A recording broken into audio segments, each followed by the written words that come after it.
Episode 79 of the Thunder Underground podcast is here. My name's Trent, and this is Jason. Hello, hello. Hello. Kirk Windstein is back.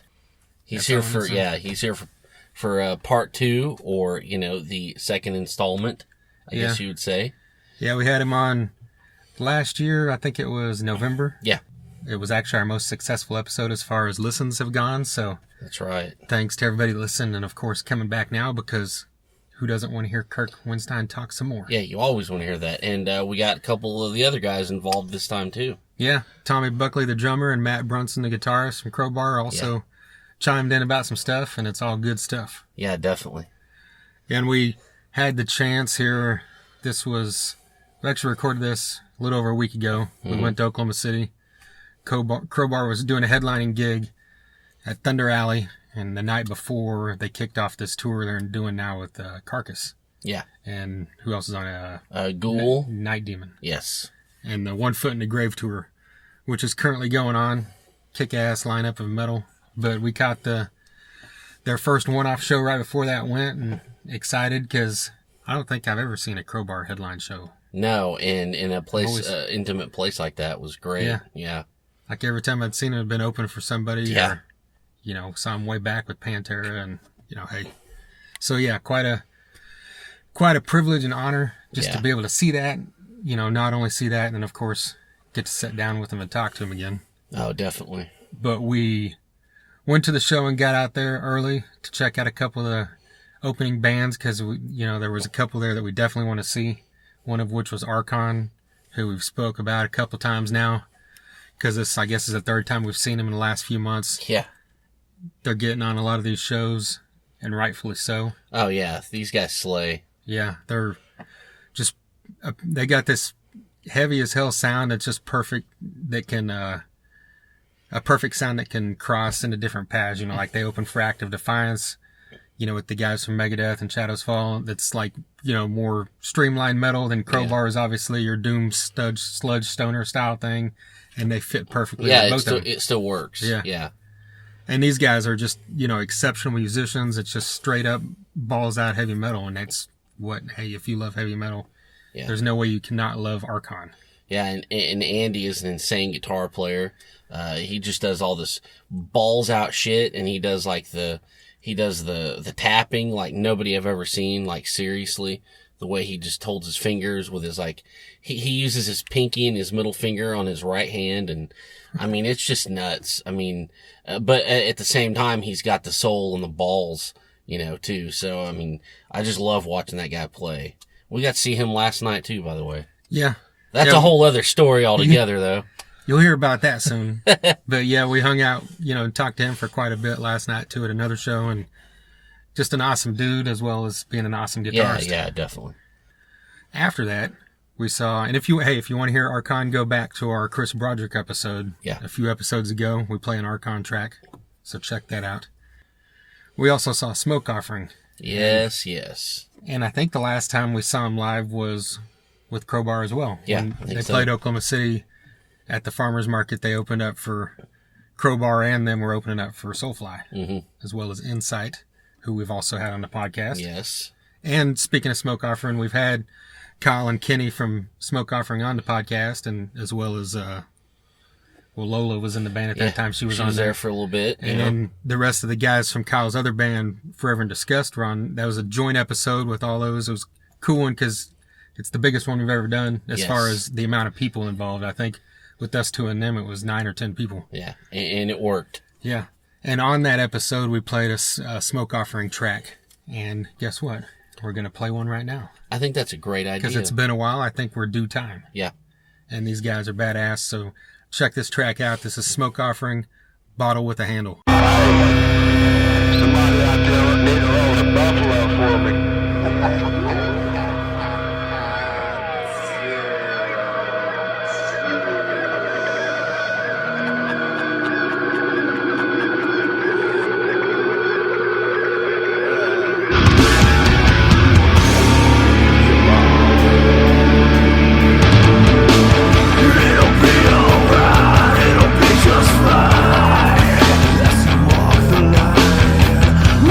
Whiskey and weed always tempting me.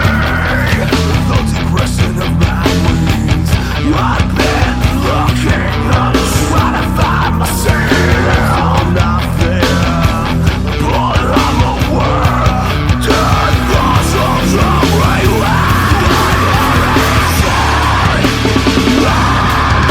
the devil is mine, gonna keep me on top.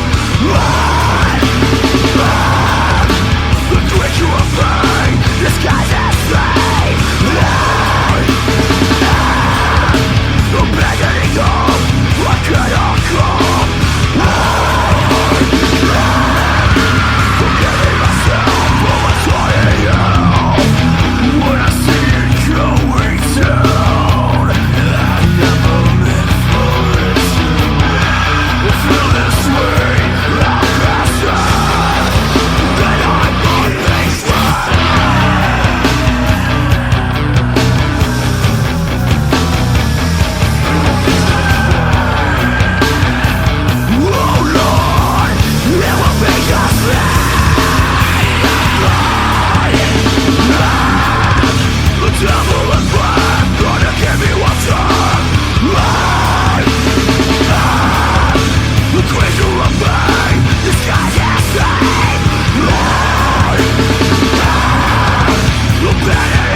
Bottle with a Handle from Smoke Offering. Once again, very glad to be playing these guys again. It was awesome as hell to see them live again. Yeah, definitely.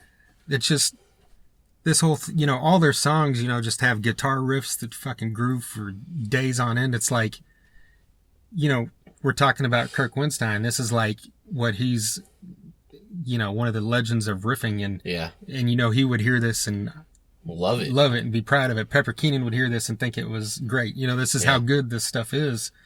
And I can't speak highly enough about how much I love Smoke Offering. They're just like perfect, that straight up stoner rock metal, Yeah. Yeah. I mean, and I'm just so proud these guys are from Tulsa. And, this is what I want more people to realize. And they just have a great sound. They've got a great vibe. Kyle everything in his lyrics and in his vocals is just passion. He really feels it. And it's the true, genuine article with that guy. And, we got to talk to him for a while, and, it's just, we're really fortunate to combine forces with these guys. I mean, it's just awesome. Yeah. And he's, as well as passion in the music and lyrics, just as a front man in the live setting as well. Yeah. He definitely. Really commands a crowd and, gets people into it and, does it justice. Yeah, definitely. And they did a couple Black Sabbath songs. Our buddy Trevor A. Tree went with us. Yes. And he was digging the Black Sabbath. Yeah. That was awesome too, that, he had never seen Crowbar before. So, it was just a good night all around. Well, we talked to Kyle for quite a bit after they played, hung out outside talking to him, which is great. He talked about some stuff he's got going on that we'll talk about soon enough when he announces it. And then, we also talked to Kenny, the drummer, for a little bit. Yeah, we did. I know you mentioned that you really love the drums on this song. Yeah, I just love the little drum roll and it's so different and it just, it really, really pops and stands out. I love it. Yeah.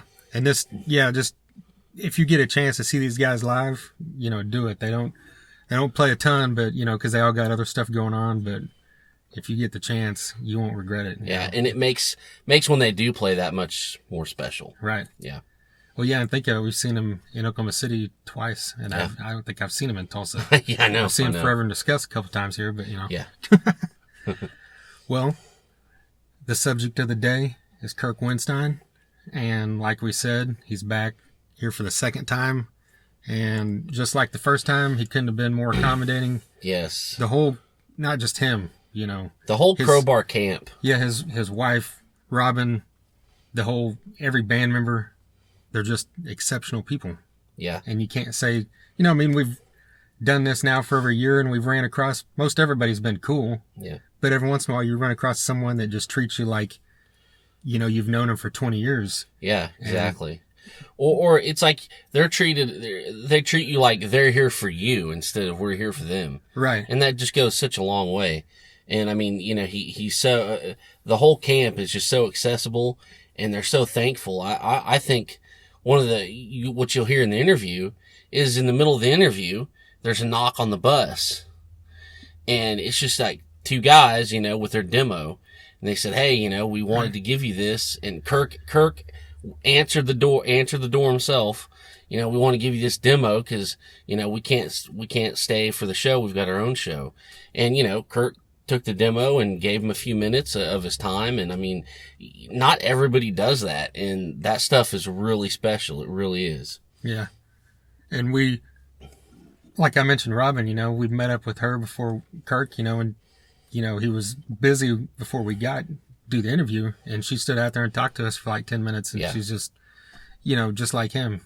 Just a great person. And it's just, I have to keep rambling on about it, but that's just, it's just nice, in this day and age, to run across that. And I think you've mentioned a few times, like Dave Elfson said that, we're at the point now where people, understand that, you just need to be cool. You have to be cool. Exactly. Not like Kirk had to realize that. He's always been that way, but, just in general, it's good that this is happening, right? Yeah. It's only going to help the whole metal and rock, community just kind of come back stronger is these positive attitudes, really. Okay, and when we get into this, one of the first things I think it's probably the first thing we talk about, was the fact that Matt Thomas was there. Yeah. who is I don't know if he's the original guitarist, but he was there during their rise in the 90s. Yeah. And, he lives in Oklahoma City now, so he just came out to the show to say hi. And, and it kind of worked out the fact that Todd Strange is back now for the first time in 16, 17 years. And Kirk said this is the first time all three of them had been together since 96. That's great. And, that's when we first got there. That's who he was over there talking to. So it was kind of cool to see that. And then I think during the interview he came by and said bye. So it was kind of a neat thing to just be able to be there and see firsthand. Yeah, definitely. That's kind of some history coming back full circle. Yeah. And like we mentioned earlier, last time we did this, Matt Brunson and Tommy Buckley were both there, but they were just kind of watching football, doing their own thing. Yeah. But this time they were both in there as well, and Tommy got involved in the conversation a few times, and then Matt did, I think, during the talk about streaming music and stuff. Spotify and Tommy had some great stuff to say about Kiss and Night Ranger and everything. So, kind of cool to be able to get, 3/4 of Crowbar mixed up on this one as well. So, definitely looking forward to hearing this back. Yeah. Very fortunate. Yeah. So, let's just quit wasting time and let's get to it. Here's Kirk Windstein from Crowbar.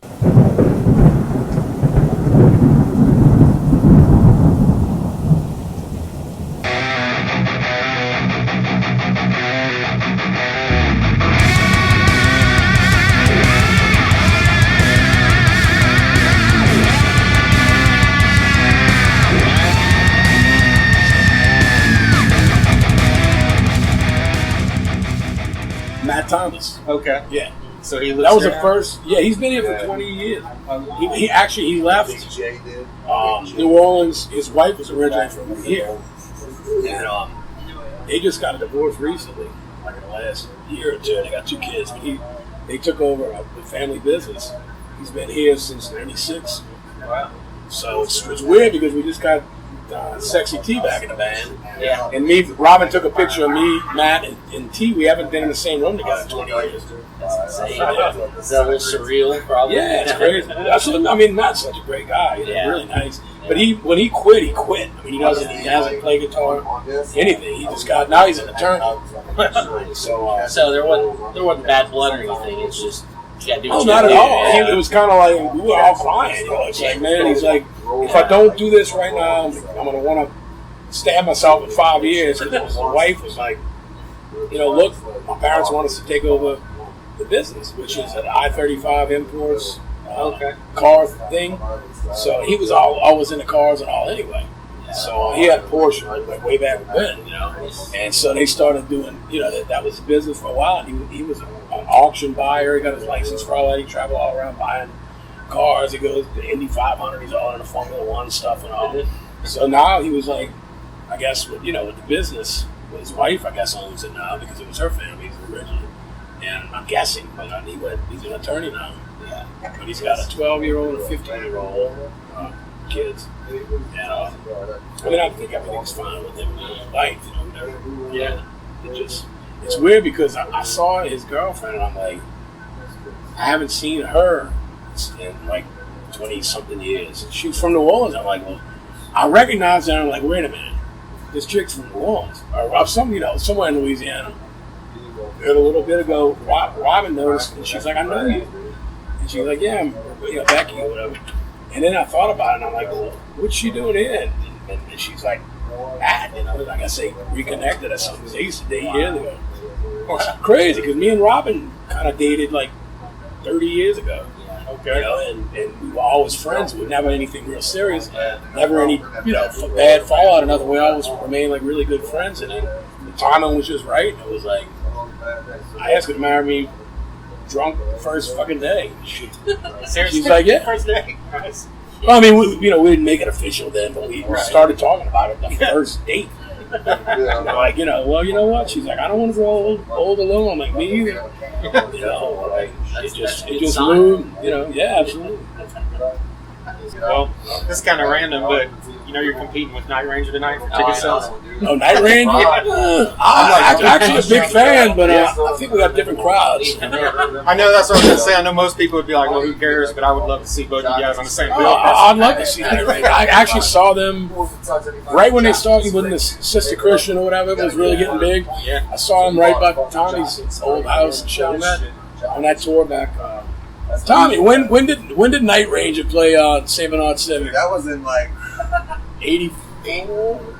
Yeah, it was like 84, something like that, 85. Like, I couldn't go, bro. I had to go to drum lessons that night. I was fucking still taking drum lessons. Marching Owls. No, well, I was going to Ray Francis. I had a private fucking teacher. Yeah. So I went every fucking Monday at 7 o'clock.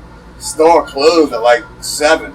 So I was like the first student after hours. Yeah. So I go every fucking Monday, once a week, 7 to 7:30, and fuck concert just happened to be on a Monday. Yeah. So couldn't go, dude. I'm trying to get out of fucking so many drum lessons, dude.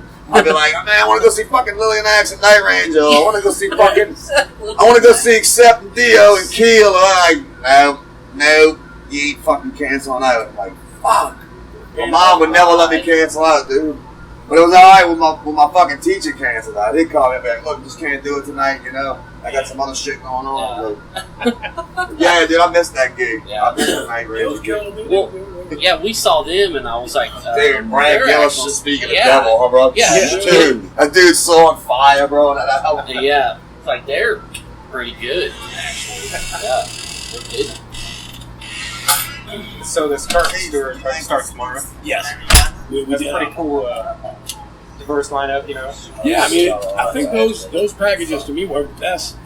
Like we've done, in the past we've done tours together with like Suffocation. We've supported Morbid Angel, right on that? like 11ish. 11? And it works out great because it kind of brings I asked David Vince and myself, I'm like, well, why did you pick Crowbar? He goes, to be honest with you, I'm sick of having 20 bands that sound exactly like Morbid Angel play before we come on, and everybody's ears are shot and the crowd's already smoked. It was just Morbid Angel, Crowbar, and maybe one local. And he goes, y'all are heavy as fuck, so we're completely different styles of music, and it works together as a package. Same thing with us in Suffocation. It worked out great. We flip-flop some nights, headline, and they flip-flop headline or whatever. And it was a great package. It was two very heavy styles of music, but completely different. So, Yeah, I can't imagine it'd be too different in crowd because that's just. I mean, I think most people we're known for the heavy, slower stuff and whatever, but it's still fucking heavy. It's brutal in its own way. So most people appreciate it, even if you're into the a more technical death metal or whatever type band. I don't think we cross over much into the black metal type stuff, but we've always done well with hardcore bands, death metal bands, whatever in the past, supporting our headline and packages and stuff. So the Carcass thing should be great. Yeah. Both you guys and then the boys have had that kind of underground following too. Yeah, I mean they're obviously a bigger band, but they've it's kind of they've been around a long time. It's a legendary band, so we're really looking forward to it. Well, you mentioned Todd coming back. So how did that all come about? Whenever you guys were looking for a bass player, or knew you needed another bass player? What happened was me and Robin started hanging out with him at least about a year ago, maybe more, and we started kind of rekindling our friendship. When he left, it was never any bad blood. It's just he went his way and I went my way, or we went our way, whatever.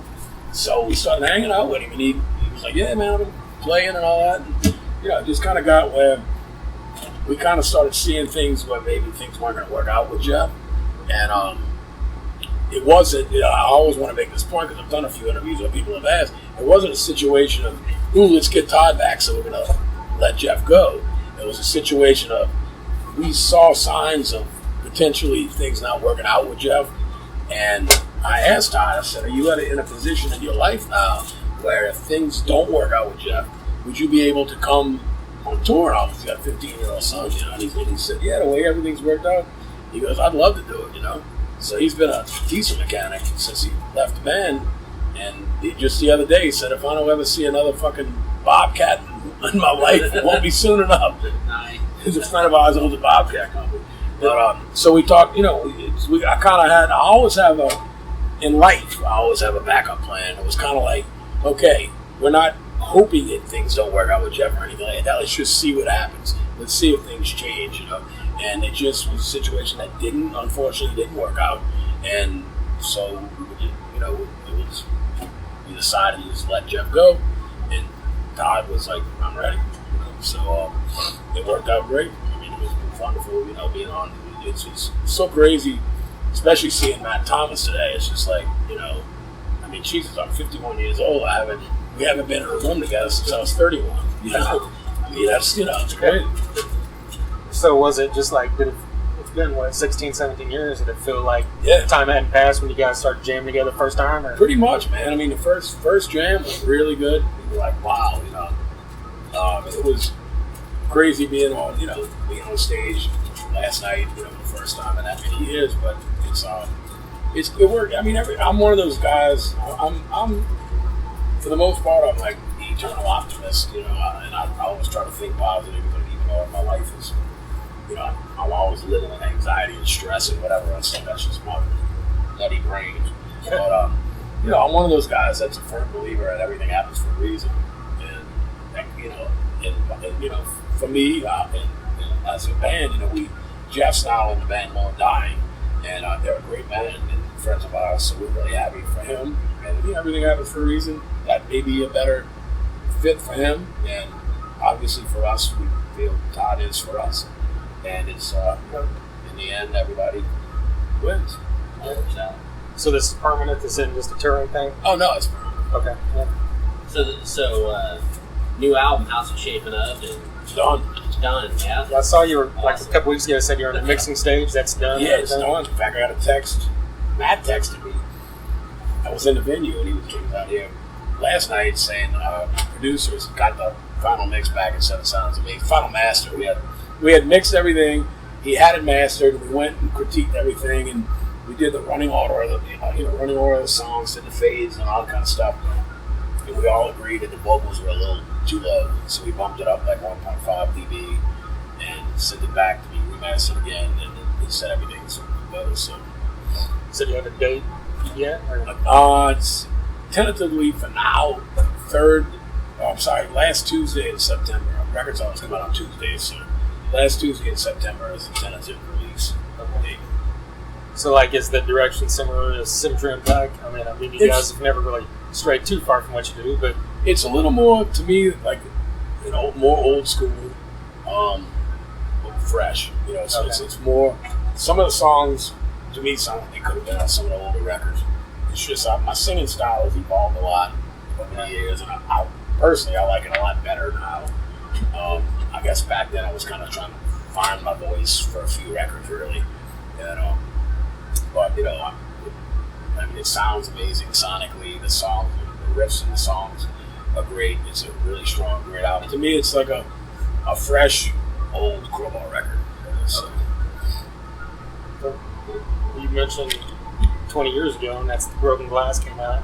You guys did that tour earlier this year. Now, I remember I didn't ever really see anything after it. It said you guys were playing tracks from it, a lot of them, or did you play the album in its entirety? No, we didn't do. We did like 4 or so, 4 or 5, whatever. But tonight we'll probably do 3 off of it. But it was kind of a thing where I realized I was just like, wow, 20 years ago. It's actually October was the release date, I believe. But I was like, wow, 20 years ago is when Broken Glass came. And I mentioned it to Josta, Jamie. He's like, dude, it's a great idea to celebrate. It's a great album. It's one of the fan favorites and all that. I was talking to Matt Thomas about it because that was the last one he played on, and so we kind of said, let's celebrate the 20th anniversary of it and do some extra tracks. So we had never done the song Broken Glass live. We might have done it once or twice, but it just didn't groove. It didn't swing. It just didn't feel right. We kind of dropped that song, and that's a song that people have been requesting every fucking night forever. We have a little inside joke because we'll be in between the song or whatever. You hear somebody, Broken Glass, and I'll be like, sweep it up. But I mean, every night it's somebody screaming, that broke less. We now do that track, as well, and it's fucking heavy as fuck live, man. Have you considered ever playing anything in its entirety? You know what? I have, and I remember Jimmy Bauer telling me, I think they might have did the first record. What's the first record? The Name of Suffering? The Arkhon? I think they did it in its entirety, and he's like, dude, do yourself a favor. Never do one of your old records in its entirety. But you realize how much you've evolved and how there's a reason you don't play certain songs live. Because, I mean, when a band, we honestly don't do anything off of Obedience to Suffering. To me, I feel like that was, I'm not putting it down, but to me it was a glorified demo tape. It was such a poor recording quality and such a low budget, and it's kind of like we found ourselves a lot more. We were still in a transitional period with the band as far as writing, and when Crowbar, that's kind of why we just called the second record Crowbar. Because to us it was like our first real record, and that one still stands the test of time. And we do, like tonight we're doing of course, All I Had I Gave. We do High Rate Extinction. We do No Quarter, which we kind of reworked. It's really badass, man. I love it. And we do I Have Failed as an encore. So that's back on record from 1993, and we still do 4 tunes off of it. Of course, on the Carcass tour, we're probably going to get 40 to 50 minutes. So we're gonna have to strip it down and just pick like 9 tunes or something. Which is tough when you got 10 records of. You try to cover a lot of ground, but there's certain songs that you have to play. We can't not play Planets Collide. We can't not play All I Had I Gave. And now we feel like we have. Not only do we love it, but we want to always play Walker Knowledge Wisely. We always want to play Cemetery Angels. And then you look at some of the other tracks. And it's just it's like wow. Before you know it, 3/4 of your set list is chewed up on stuff that people have to hear. So what do you choose from? And then a lot of times people are like, why don't you play this one? And I'm like, it's difficult to explain it. We have over 100 songs, so if we're only going to play for an hour and 10 minutes, what do you do? Yeah. I mean, there's fucking 60 songs. I couldn't even tell you the name of them, one word, how to play it or anything. More than that, probably. I mean, when you think, now we're on record number 11. This is another 10 track. There's 10 tracks on this album. So we got, over 110 fucking songs. Well, yeah, Walk with Knowledge Wisely should be in there. That I think that stands out like anything from 25 years ago. Yeah. It's on great live too. It's one of my favorites. Well, is there any band that you wish would do a certain record live that has it or anything like that? I was lucky enough to see in 2006. Down played when we first got back together, like the Diary of a Madman thing and all. When we played at the Download Festival, Metallica played. Well, we didn't know it, but they played like 3 or 4 songs right off the bat. Like Sad But True and a couple of the newest stuff or whatever. And then all of a sudden, this gigantic backdrop of Master of Puppets comes up, and he didn't even speak a word. They played the entire Master of Puppets record from front to back, and it was fucking amazing. I actually got a pick, a Master of Puppets 20th anniversary pick from Kansas Tech. But that was great. Like if Carnivore was still around, I'd love to see Retaliation done from front to back. I'd love to see if Beat was still alive. I'd love to see the first Still Deep and Hard from front to back. Is one of my Retaliation and Still Deep and Hard, 2 of my favorite records ever.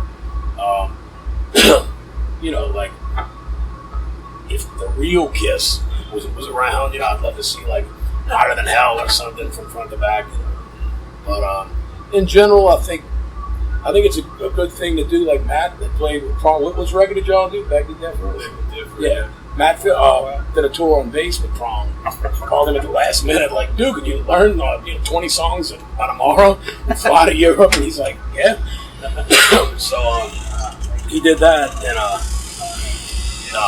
but then, I think that went over well with him doing the record. But in general, for us, I mean, I don't see us doing it. The problem being is like for Metallica, well, of course they were headlining Download Fest, so they were able to not only do the entire Master of Puppets record, which albums back then weren't nearly as long as they are now anyway. Yeah. You know, even though there's some long songs on it, there's not even, how many songs are on there? Like 8 or 9? 8, yeah. Okay, so even though they do have some long shit, but still 8 tracks, but they play 2 hours, you know. So I mean, they came out, did 4 or 5 tunes, did the whole fucking record, and then they continued doing, you know, shit off fucking Ride the Lightning and you know, Justice and Black Album, whatever, you know.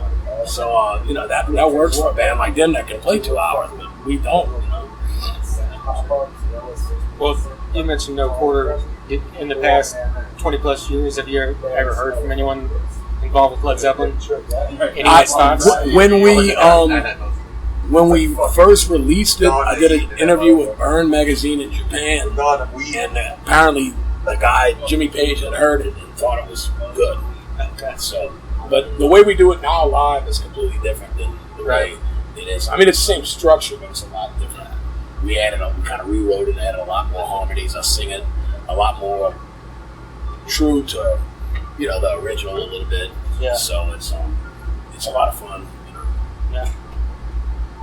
Well, I was curious because everybody's got a different take on this, but you've been in the business long enough to see both sides.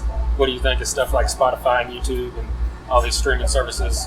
I mean, it's good and it's bad. I mean, it's like when I was just talking to Matt Thomas, he had so many questions because he's been out of the game for 20 years, and when he was when he left the band, it was people still sold records. Right. This is 1996. It's before, you know, any of this kind of crap came about. I mean, people had you know, computers at home, but it was in its, you know, infant stage or whatever. Microsoft Word. So, you know, and he was asking about stuff like that. So it's like, I mean, look, it is what it is. There's nothing we can do about it. I mean, Matt had looked up something like if something got played X number, some guy had like 178 million plays or whatever. That's what it was. Pandora or some shit like that. And he got paid $5,600. Yeah, for 178 million. I did the roundabout, like, put it this way: the number that it goes out to, like, money per play is so infinitesimally small. Like, you can't actually do the math on it. Yeah, like, it's like point. There's rounding errors. Point, it's and like, it's 0.0000023 per play. I don't know. Yeah, it's crazy. Fraction. I mean, like, we got Walker Knowledge Wisely or something that played like 174,000 times. We got like $2. It was like 300 and something thousand got like times. $2 and some change. $2 and some change for that. I mean, it's ridiculous. It's like, look, if you're gonna fucking have all this stuff, it's great, but you know, pay us. Yeah, do the right thing. You know, it's like, I mean, the only thing that you, fortunately, in my opinion, the live, even though there's so much traffic out there, like we got Night Ranger and, you know, tonight and us here. Yeah, they have the casinos and do y'all have casinos here? Amusement park. Okay. Yeah, we've got casinos every 12 feet. Yeah. Yeah. Because we have casinos in New Orleans, but we have a couple of venues, IP and Hard Rock, and Biloxi, which is like an hour and 15 minutes from New Orleans. Everybody plays Hard Rock. But yeah, I mean, one thing that is still there is a live setting, and I think that everybody tours. It's the only way to make money, so there is a lot of traffic. I mean, you know, we'll be like, I guarantee you, tonight we play like New York City with Carcass. There's probably 15 other fucking shows in the area of style of music like us that people have to choose from. You know, it's like, you know, we go to a venue and we see the flyers, and it's like, oh, Prong were here last night, and fucking I Hate God's here next week. You know, and it's kind of like the dollar only goes so far. You know, if you're into this genre, you have to pick and choose. I mean, you can't go to every fucking show. Yeah. But I think that it's, you know, when you draw well and do a successful tour, I mean, it's a great thing. But I mean, that's one thing you can't download is live experience. I mean, you can watch it, you know, but I mean, it's not like being there. Right. So I mean, and it's the same thing with merchandise. You know, merchandise is so important to bands because it's a lot of nights it's half of our income if it's a really good night of sales. There's another thing is, I mean, you can't I'm sure there's a way you can download a T-shirt or something, but in reality, you can't.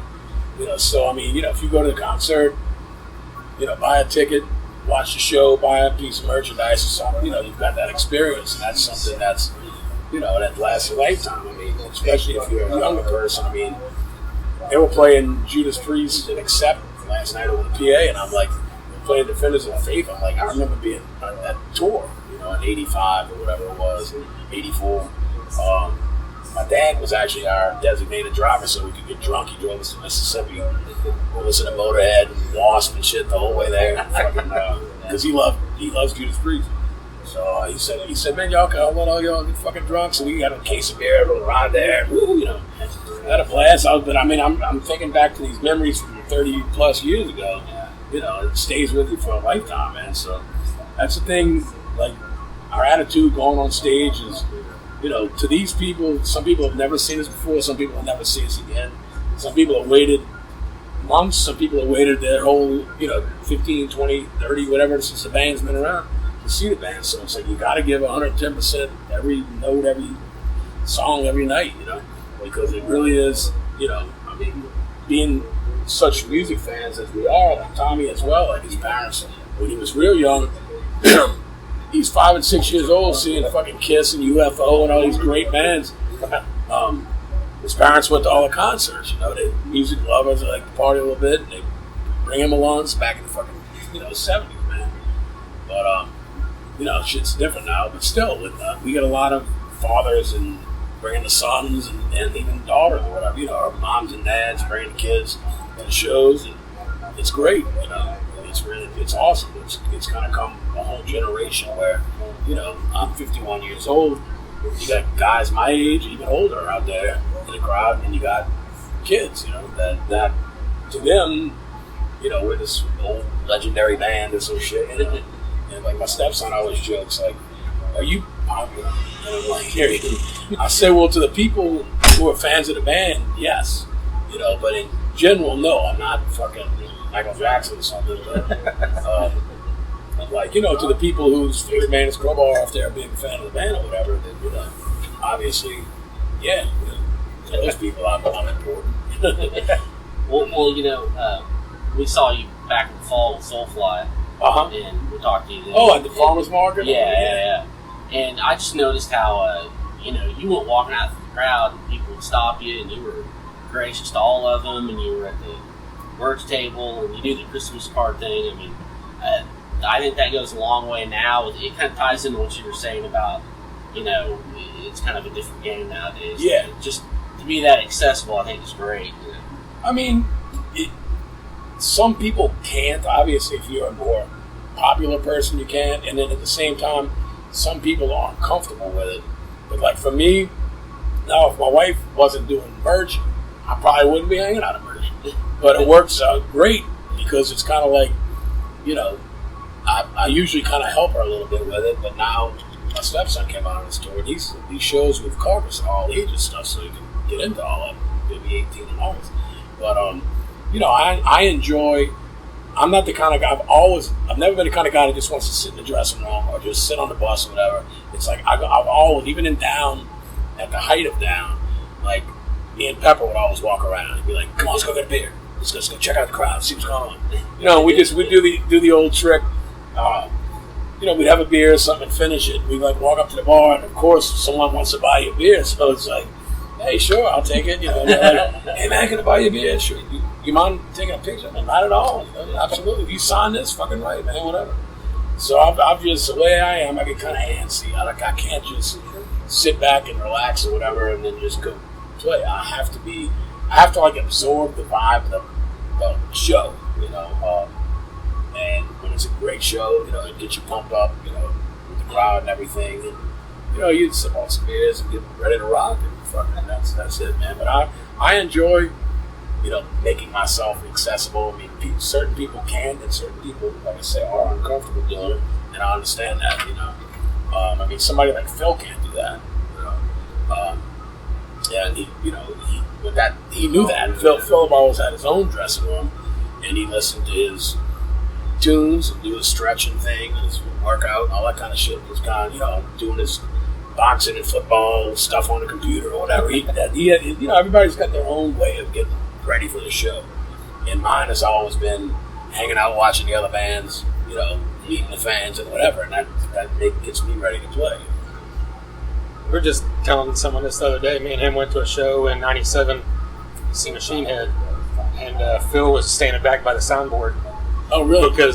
And no one was bothering because no one expected to see Phil. This was at the height of Pantera. It was his best off date. And he just came with him just to hang out. Yeah. And he nudged me in the shoulder and said, "Look behind you," and I'm like, "Oh crap, there he is." Yeah.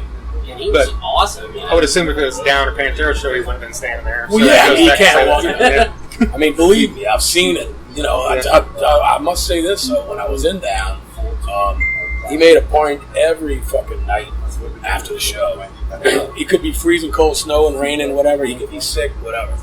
Anybody, he would always, like when Pat Brutus first joined the band, he popped his head in the bus door and he was like, "Pat," he's like, "Yeah, man." I said, "Did you go sign everything and take pictures?" He said, "Yeah." Because just remember, that's part of the job. And he's great to his fans, and he always was, in my opinion. I'm a fan of Pantera. It's one of my favorite metal bands of all time, But he was always, the kind of person, like after the show, with barricades and security and all, but he would always sign stuff, take pictures, especially for meet and greet and all with the kids. Like if they bring a little kid, he'll put him on his shoulders and fake like he's boxing. He's great with kids and shit. He's that kind of guy. But back to the original thing, he can't just at a Down show or a Super Joint show or whatever it might be. He can't just walk out in the crowd and have a beer at the fucking bar, Yeah. Well, like, I assume you've been in here, right? Sound check or something. Yeah. Like that. This venue is pretty right in your face. The stage, pretty low and everything. Do you prefer stuff like that? Do you prefer it to be a little higher or back? Do you want the crowd right in your face? I want one or the other. It's like I enjoy. I love the big, the high that you get. Not the kind of high that our drummer gets, but the high that you get off of, playing in front of 50, 60,000 people. We actually played a show. There's a German band called Bo's Uncles. They're like the biggest German band ever. And we actually, it's weird. They played 2 shows at a Formula One track in, what is it, Hockenheim?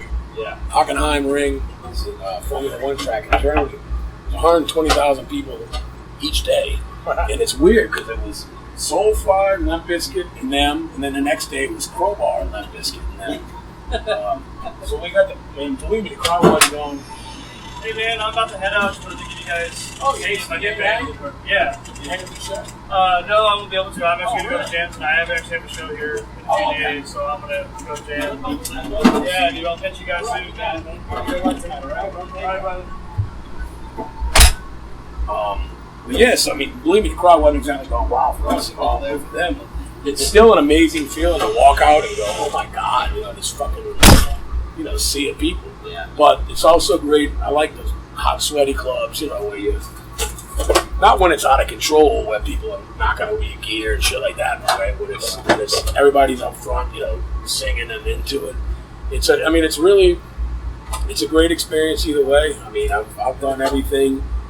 Being in Down, I had the opportunity, to support Pantera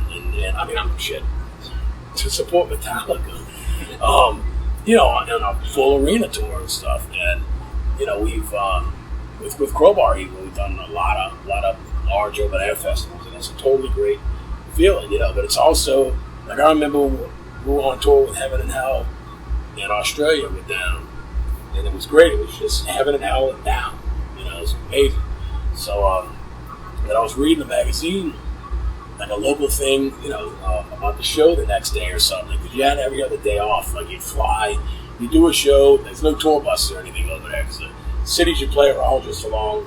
There's one on the west side, Perth, everything else is along the bottom, and then you come up on the east side by Brisbane and Sydney and all that. You fly to all the shows, so there's really it's normally every other day off. You play a show, next day is a travel day, and we were off at the hotel. I happened to be reading a thing, and it was an article with Ronnie James Dio, and he was like, "Yeah, things are going great right now with Heaven and Hell." He goes, "I've done this my whole life," and he goes, "This is what I do, and I've loved every second of it, and I appreciate everything I've got." Because there was a point in my career where there was a point in my career where I was playing to 200, 300 people a night. He goes, if I have to go back and do that again, I'm still happy as long as I can do what I'm doing. And that's the way we feel. It's like, you know, obviously we're not going to headline a fucking arena or 50,000 open air stadium show, but we still get on the bills, you know, so we still get to experience it.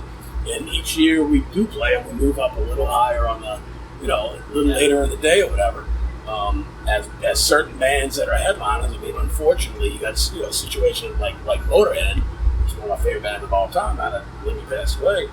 It's like there's a headliner that every Friday, Saturday, and Sunday in Europe, every fucking summer, they headline somewhere.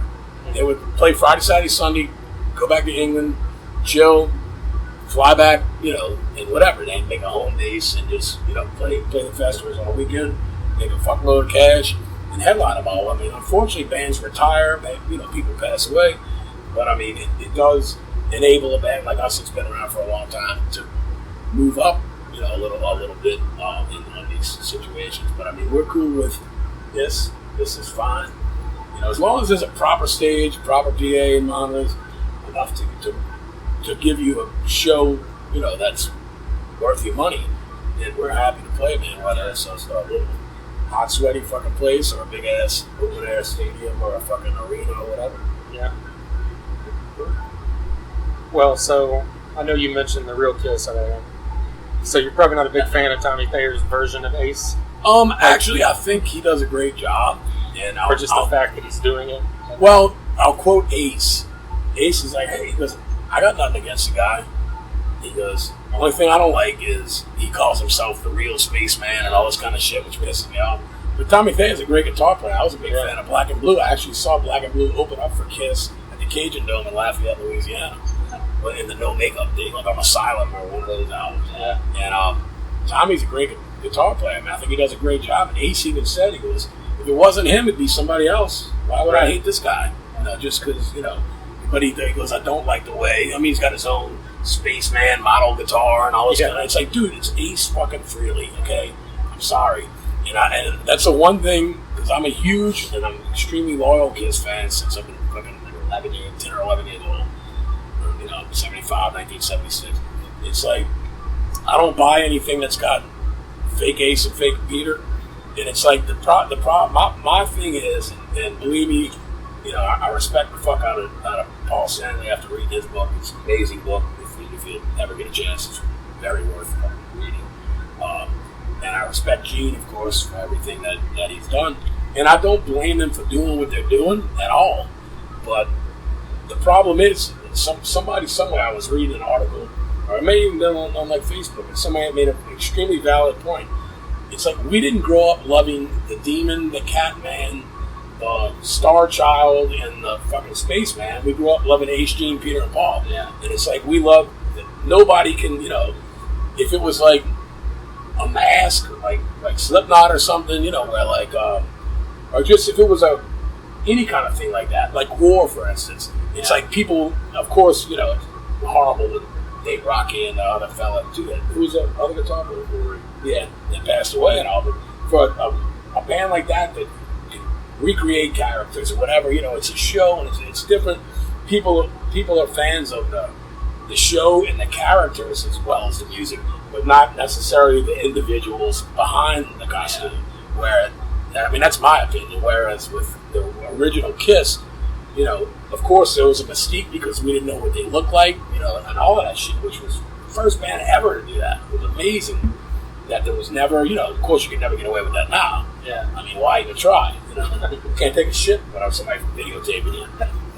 Well, that's why it didn't take long for Slipknot to just get out of their masks, and it's not a big deal. Yeah, well, of course. I mean, it's not, but I mean, it would still work if, you know, like if you had a certain mask and a number or whatever, as opposed to like I mean, I'm not that knowledgeable on Slipknot. Even I've played quite a few shows with them, and I think they're a great band, and I really love Corey Taylor's a killer fucking singer and his solo stuff and all too. But I mean, originally it started out just as numbers, correct? Yeah. So I mean, so I mean that's brilliant in its own right. And like Tommy's a collector of all little figure. Yeah, he loves Slipknot and shit, so it's brilliant marketing as well, you know. But I mean, with the original Kiss, it's just it was a phenomenon that only lasted a few years, and it's amazing that they really only were really popular from like 76 to 79. Yeah. But I happened to be 11, 12, 13, 14 years old in that period, so that was in my life. My life was Kiss. That was it. Yeah, so I mean, I was a little kid that was fascinated. My walls were covered with, I mean, I'm not lying, floor to ceiling, the whole ceiling. I even had my light switch in my room. It was a picture of Gene like this, and I put the light switch on his cod piece like it was his dong. I'm serious. Like I cut the little hole so there was not, you could not see any fucking drywall, sheetrock, whatever, popcorn shit. It was nothing but fucking. It wasn't all Kiss, but mainly Kiss. But I mean, that was I would draw Ace Frehley pictures and Gene Simmons pictures and send them to fucking mail them to the fan club. And me and my friend Steve Parmet went on tour one summer, which meant like every night we'd sleep at each other's house. Like we'd spend Monday night at Steve's, we'd spend Tuesday night at my house, and we'd make like his sister. Make my mom and dad watch it. We put on makeup and outfits and shit and play tennis rackets. And we were on tour to us. We were putting on our makeup, listening to music, getting ready for the concert. I had a fucking milk crate with a broomstick in it and a fake microphone we made out of cardboard taped to it. And that was my mic stand. And like if I was Gene or whatever, we take turns being a different guy. And we had our tour one summer. We went and bought fucking like leggings, black. I had my mom's clip-on earrings, these little like danglings. Of course we had short hair and everything.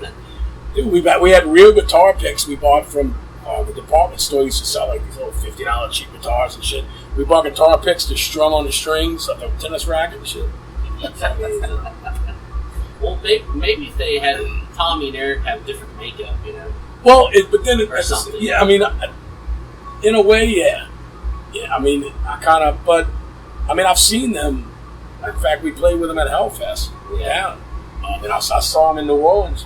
And, I mean, the thing is what do you do? Like, what happens if Eric leaves for some crazy reason? I mean, you can end up with a fucking, like Paul Stanley was saying with Eric Carr, his first outfit, it was supposed to be some kind of hawk or some shit. And he came out like a dude looks like he's a fucking fried chicken commercial. Like, some feathers and some chicken suit or something with some beak on, and he was like, we were like, it was sad, but we were laughing and like, please, can we come up with a better concept? I mean, it's like if you have revolving members, what are you gonna have? I mean, it's like I saw the Village people are playing, and I'm like, well, it can't be any of the real guys, but I mean, it's just it's a character thing, I mean, whatever. But, well, both of them have already mentioned now that they'll be eventually a Kiss with no Kiss, yeah. With neither Gene or Ace. Now, see, I would prefer that in the sense that if a band was to put on the show and all the great music that Kiss made and do it like Paul said, at some point there's going to be a young guy that's going to sing it better than I do and whatever,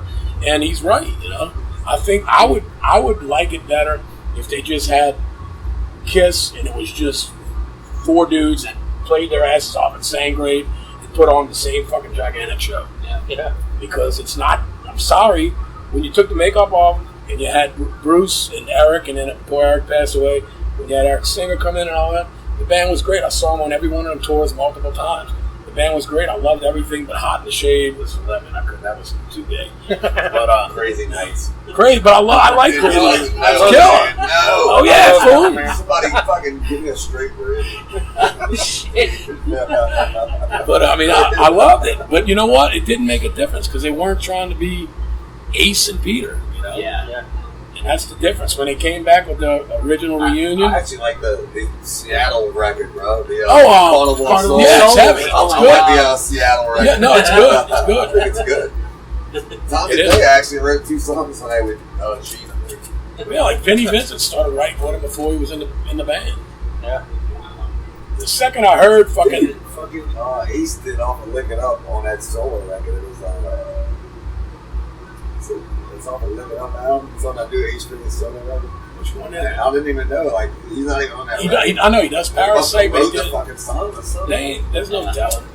I remember seeing him at the Superdome on, with Vinnie Vincent. That was my first time I messed First time ever, I couldn't go. That was on dude. Creatures of the Night. 10 years old, my mom and dad wouldn't let me go. See, I was a senior in high school, so we all went out to the show.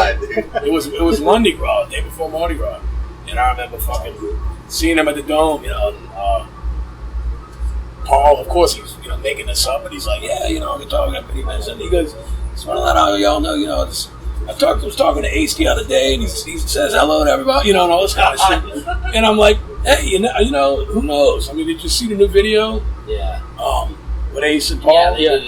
And it's like, I mean, when you read these guys' books, and when you read interviews and see interviews, they don't hate each other. It's just shit. It's a relationship that didn't work out. They're too different, personality-wise. Yeah. There's too much difference probably for them to work out. I mean, what Ace thinks is right, Gene thinks is wrong, and vice versa. I know what it is. Rock and roll hell. Yeah. I had to say that. It was rock and roll hell. So obviously he must have had something to do with the writing of that. He might have. Yeah. But I mean, fuck it. See, the second I heard Creatures of the Night, I knew it was Ace. Yeah, he wasn't fucking anymore. That ain't Ace. But they put him on the cover. Yeah. Have you heard that cover album?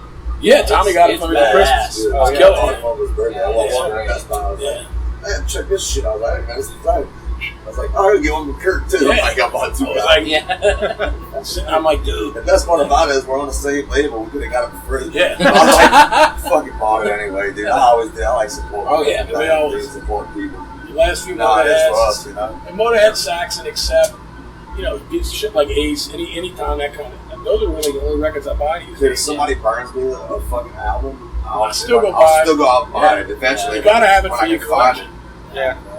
Not on order. I just did an interview with a guy from Sacramento, and he was telling me there's a store right near the venue. He said he would text it to me that has over 120,000 vinyls. Wow. It's a record store right near the venue. He's like, I don't know if you're gonna have any time, but once we start off with Carcass, we're not even the sound check. We're gonna load in. Let's go, bro. Yeah, exactly. Catch a fucking cab or something. I mean, I got about 100 some vinyls now. Yeah. Up on vinyls. We got about 40 or 50. With no working turntable. I Yeah, still want a turntable that works. Well, we got that old. We bought a Yeah, last time we bought a talked to you, you said you just got 1968 that Magnavox thing, which we're gonna probably get one of those new things that you can burn. You can play the record, but it also burns into a disc. Okay. Like $250 or something. We want a proper stereo to like listen to shit on. I mean, all I have right now is a little portable CD player, other than a computer. Portable CD player or computer. It's great. That's how I roll all the time. Everybody laughs. I don't even have an iPod. I have a fucking disc. I don't have anything. iPod. 2 disc booklets and fucking headphones. And when I'm at home, I got like fucking 4. I got 2 towels with 2 big old giant speakers with 15s. I got 4 speakers. And there's 18 speakers in those 4 speakers. There's 18 fucking speakers.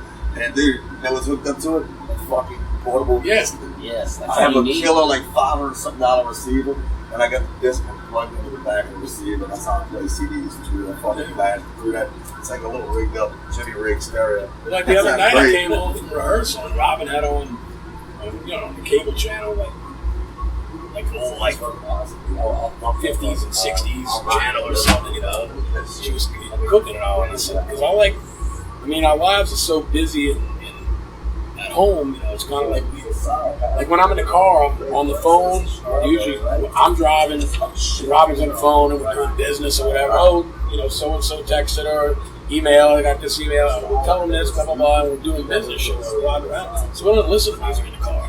But at home, like the other morning, we did some house cleaning and organized a bunch of shit, and I put on Macaulay Schenker record.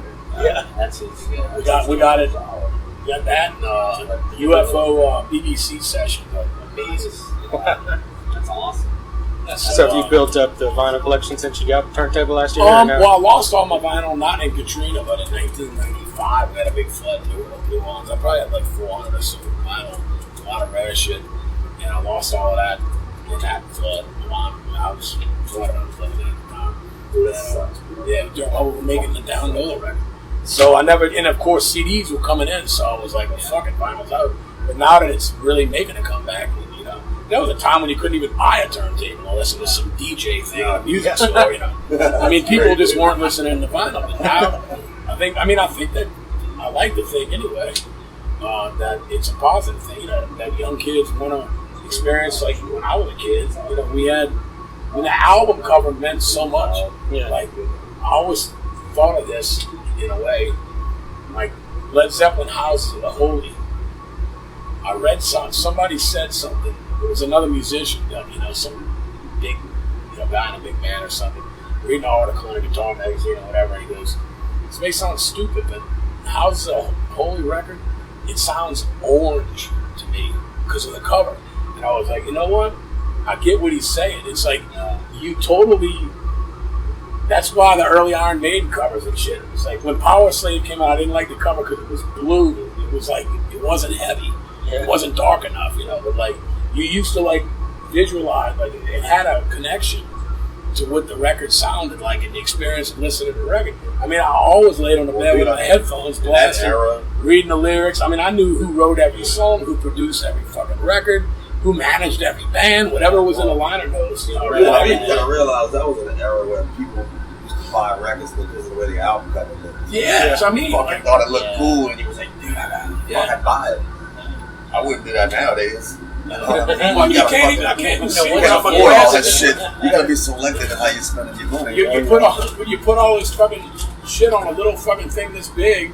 You can't even read it with fucking, it's like, it was an experience. So especially like a gatefold record, you open it up, like Kiss Alive 2 or something like that, Live 1. Yeah, and you open the shit up. You're looking at the book while you're listening, looking at the posters. It's like it was a whole experience that is just not there anymore, and hopefully vinyl, kind of making a comeback because it's time, man. It's time for fucking, it's a different. It does sound different. No fucking doubt about it. It sounds warmer. It sounds better.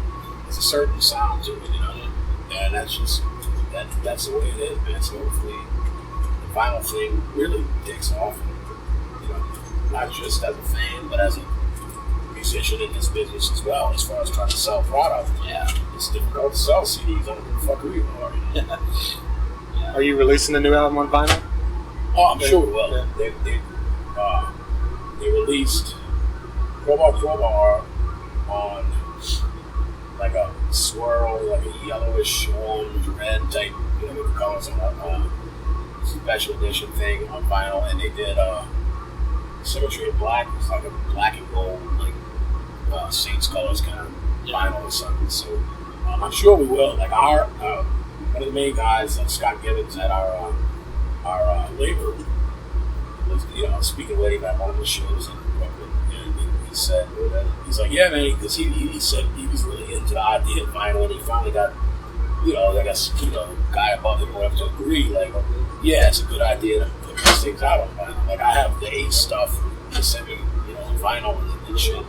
We had one signed poster from Ace, and he's always on the same label, like Black Label Society's on the same label as well, High on Fire. So it's a great label, man. But yeah, it should be on vinyl. Cool. Do you have a name, or have you announced that? I can't say it. Okay. Hey, it's worth a shot. I'll get stabbed if I Jamie tries. But no, we're waiting for proper press release. But it's done, man. It's in the can. So cool. Yeah. All right, man. Well, we appreciate your time. Absolutely. Yeah, I appreciate it. It's awesome. Get me out of this rock and roll hell. Dude, I got that shit stuck in my head. Yeah, thanks, guys. All right, man. Yeah, absolutely, bro. Nice to meet y'all, man. Oh, yeah. Thank you. Yeah, brother. There you go, Kirk Windstein from Crowbar, and of course, formerly of Down. Just an amazing opportunity for us again. We'd love to thank Bill Mize from E1 Music for setting that up, and of course, Robin for, helping us out, and of course, Kirk for being willing to do it again. And not only that, he spent close to an hour, it was like 50 minutes recorded there, and a little before and after, and that's probably the longest one we've ever recorded with someone that's on the road, because normally they've got stuff to do, either stuff going on before, sound check or getting ready for the show and all that. So really cool that he spent that much time. And of course, thanks to Tommy and Matt for chiming in as well. That's right. And hey, Kirk wore a Thunder Underground shirt for a little bit. That's true. That was awesome. Yeah, we've got a picture of that on Instagram. Yes. So that's our claim to fame now, right? And not a bad one. No. But we didn't even really mention in the early part of this, the show itself, other than we just said we're glad we got to go. I mean, that was just punishing set, badass. Oh, yeah. music, I mean, it was just crushing. Yeah. And, we got to see him play a little longer, and the sound was just crystal clear. I mean, it was just great. Yeah. And it was just a great vibe, Everybody was moshing, getting crazy. It was a good night. Yeah. Yeah, I love the way that place, you walk into Thunder Alley for the first time and you're like, what? It just looks like a, not to say anything bad, it just looks like a big room, and you're like, this isn't built for music. Yeah. But somehow it just works. The space, they've got the stage angled in the corner facing out, and everything we've seen. I mean, it's only a second show. We saw Battlecross there with some bands opening, and every set we've seen has all sounded great. So they've got something going on there. I mean, the only downfall is it's hotter than hell. Yeah. In the middle of summer, but but when Crowbar's on stage, I didn't mind the heat. Yeah, you forget about the heat That's when right. you get those sweet riffs from Kirk. Well, like we mentioned, Kirk's been on here before. Get on our soundcloud.com/thunder-underground. It's one of the top ones there on the spotlight. I forgot the number off the top of my head. But we've also had Chris Broderick on here. I'll get completely opposite end from you here. We've had Shooter Jennings on the podcast. That's right, yeah. That's a really cool one, because I know a lot of metal people love the outlaw style country as well. That's right. And just to flip complete switch, we've had guys from Warrant in Europe. Yeah. And we've got 2 recorded now with Mark Torian from Bullet Boys and Mark Gus Scott from Trickster. There you go. Getting total glam on you guys. And I know there's some Crowbar fans that might be like, what? But hey, we've had guys from Battlecross, Insight. Who else have you had? Sid Falk from Overkill. Oh, yeah. That's as cool as it gets right there. Yeah. Like you said a minute ago, Chris Broderick, Active Defiance. CJ Pierce from Johnny Pool. Ryan and Tim from Soil. That's right. Wino from The Obsessed and Spirit Caravan. That was a good one. Yeah. That was really cool. And, we've had, if you're listening like we talked about Smoke Offering, we've had those guys on. We've had a lot of local and regional people on, like Severmind and Driver and Blackwater Rebellion. I could, Fist of Rage. Yeah. Rocket Science. Chad Malone from Senior Fellows. Dave Cantrell. Right. Oklahoma Braze, Steve Ray. Yeah. We've had all those regional guys on there, local guys. Speaking of Steve Ray, we need to get him back, because we had him. I think so. We had him on pretty early, and before we completely found our way and were confident to just start throwing questions around, so that's right. I would love to have him back on as well. Yeah, definitely. So if he's listening, hit us back up, or I'll hit him up. That's right. You should. We will. It'll happen. Yes. So be on the lookout soon for new Crowbar album that comes out, I believe he said, the last week of September. So we're just a couple months away now. Yeah, we're waiting for it. And it'll be a good one, because these guys, they don't put out anything that's not good. Yeah. In the history of Crowbar. Exactly. All right. Well, we got anything else to ramble about? No, I think we're done, man. All right. Well, this was episode 79, Kirk Windstein. Thanks again to E1 Music and Crowbar. Till next time. Thunder Underground, y'all.